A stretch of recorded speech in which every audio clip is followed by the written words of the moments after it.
I got my new RUDIS jacket on. I don't know what this is, but this material is so soft and I love it. I don't usually like the quarter zips, as much as the hoodies, but I like this one. So I'm going to talk about today. I'm actually going to tie in a lot of concepts from last week. Last week, if you don't remember, we talked about the ability to tie, being confident with also the ability to be critical of yourself and the things you're doing, and how those can mesh and how they don't go together for some people, and how if you can put them together, they make you way better. So I have been having, and listen, this is like clockwork. I don't know if you guys remember. I think it was in August or maybe September. I did a Mental Monday about how when you're just training with just the guys in your room, sometimes you lose sight of how good you're getting because those other guys are also working very hard. And how just about every August or September we have the same thing. I'm not getting any better. I stink, and that's just like it's so predictable from all the kids at the academy that's what's going to happen. And so then another thing, right, that I see like literally every single year, freshmen go to college, they get their butts kicked. By October, they say, I stink, I hate this, I'm not any good, I'm never going to be good. And it happens every single year. And so I will tell you, I believe within the last week, and we have a lot of guys wrestling in college somewhere now, I think 5 different kids have texted me or called me and said, some version of, hey, I'm struggling, I'm not having nearly as much success as I would like to be having. Can you help me? What's wrong? How do I fix myself?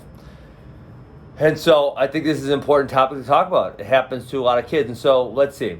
I think there's a lot of different angles to attack. So hopefully I remember them all. I wrote down a couple notes for myself, but I'm going to kind of go just off the cuff. So number one is that really, regardless of what kind of high school career people have, they go into college most likely thinking that they can achieve to the highest levels. And so, for example, some of the kids that text me, man, for how good their high school credentials are, I'm like, wow, you're doing really well. Like, I actually didn't expect you to do this well this fast. I thought it would take more time. And so, for those guys, they're failing to recognize where they're at and the jumps they've made. But for everyone, all these freshmen, they go in thinking, I can be great. I can achieve anything I want, which is the mindset that we all should have and that we all should keep. But they at least have it for that moment of time. So then what happens then is they go in there, they get beat up by the upperclassmen, which inevitably happens to almost everybody. There's almost no one that goes in the room and is the best person right away. That so very rare. They go and they take some losses in competition, and they start getting down on themselves. And so now here's where we talk about perseverance and persistence and how those are fundamental to us having success in the sport. And a lot of times we don't like to talk about persistence and perseverance because inevitably that means we're failing in some way, shape, or form, right? We're failing, we need to pick ourselves back up. So if we do not have those characteristics, and listen, you can go study, you can do your research. Actually, Matt Durnall and I just did this. We didn't talk about it on the podcast because I don't like throwing high school kids under the bus, but we looked at old recruiting classes, and there was literally one recruiting class where 9, so this is overall, right? This isn't by weight class. This is, top 100 kids in America. 9 of the top 10 were total flops. I mean, I think like 6 of the top 10 didn't even start a college Division I match. Think about that.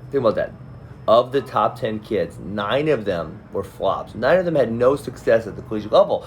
So when I say this next thing, if you do your research, you'll see that it is in fact true. So when we talk about that perseverance, that persistence, there's so many kids who go to college, think, I'm going to be great. They get their ass kicked for a semester. They say, this isn't for me. They pack their stuff and they go home.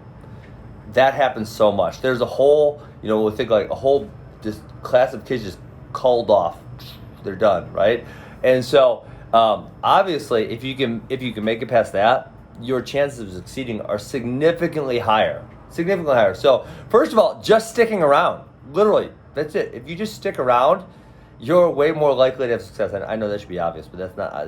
That statement is not obvious to everybody. So a lot of kids, they have that first struggle. They say, this isn't for me. I can't be as good as I want to be, and they quit. That happens. I mean, I don't want to say 50% of freshmen, but it might be. The number might be that high.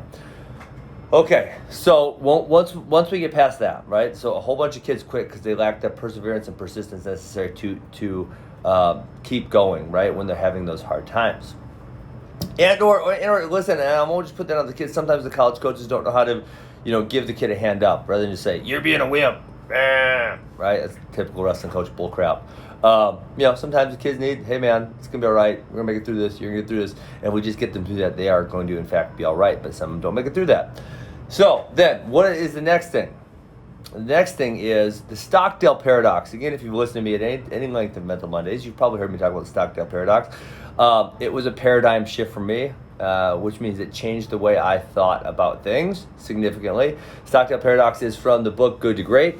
And without going too deeply into it, because that's not what I want to talk about today, it essentially says that you both, it's kind of what we talked about last week.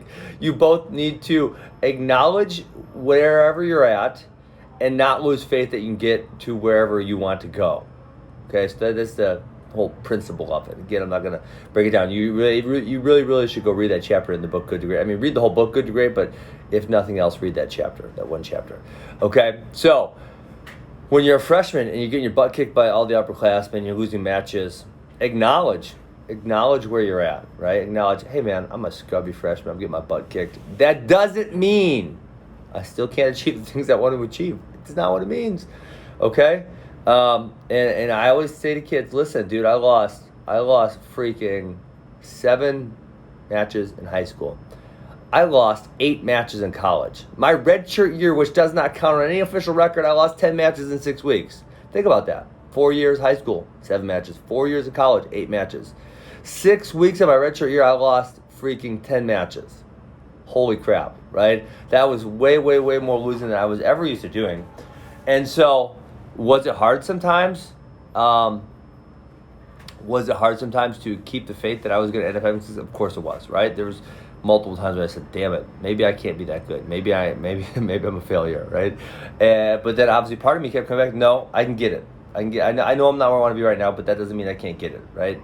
And so obviously the another thing with the Stockdale Paradox is you don't put a time limit on it. Well, I didn't say I could be great by next April, by next May, by next June, because then again that leads us to failing, right? When we put it on, listen, just say I'm in this. I'm gonna keep working hard. I'm gonna end up being great. And man, no one loves the story more than effing Anthony Cassar. He didn't even make varsity till his senior year and he won a national title. Like, if that is your path, if you're the guy who just keeps on grinding, and then your senior year you finally start for the first time you win a national title, do you really think anyone's going to say, that guy's a failure because he was on the bench for 3 years? No one is going to say that guy's a failure because he was on the bench for 3 years. They're going to say that guy is a effing champion because he persevered from being on the bench for 3 years and won a damn national title. How many people are willing to stick through that? And the answer is not very many. Not very many, okay?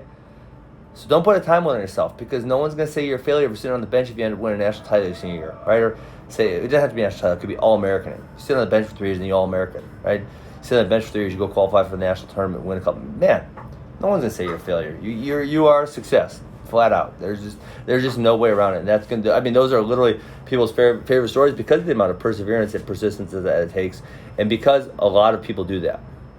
Okay. Last thing I'm going to go into, and hope you people don't think I'm stretching, reaching, or whatever else, but you know I love to tie wrestling into life. Love it, okay? And so I realize that there are much more serious things than wrestling. I realize that we can have, say, a terminal illness, there's war, there's death, there's all these things that are way more serious, way more troubling, way harder than what wrestling is.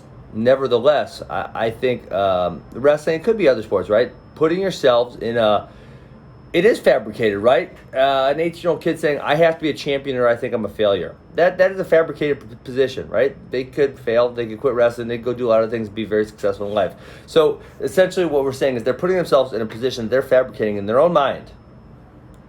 And now they're feeling the pressures or the stresses of not being successful. And I think putting yourself in that fabricated position, because I put myself there, I absolutely did, it is very healthy. Because when you can learn to do the things that will make you successful in the sport of wrestling, when you can learn to do those for real, you can then learn to do those things in real life. Because things are going to be hard in real life. You are going to have struggles in real life. And when you can learn to do those things through something as easy as sport, right? Because if you fall, you can get back up. This is not right? This is not you lose your job at 35, you have a family, your wife's mad at you, right? Failing in wrestling is a way easier struggle than that.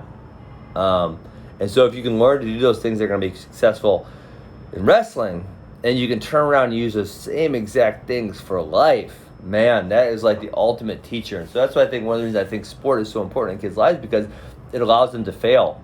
It allows them to fail and bounce back, fail and bounce back, fail and bounce back. Learn to deal with those failures, learn to have that persistence and perseverance that's going to let you be successful later in life, because every one of us is going to go through struggles at some point in life. So that's what I got for you. I hope all the freshmen who've been texting me and calling me sit down and listen to this and think deeply about this, because this is a very important topic. This is something that a lot of people go through. Hope you guys make it through it. I know you will. Hope you guys enjoyed that Mental Monday. I think I went deep with you guys, but I thought it went really well. Peace.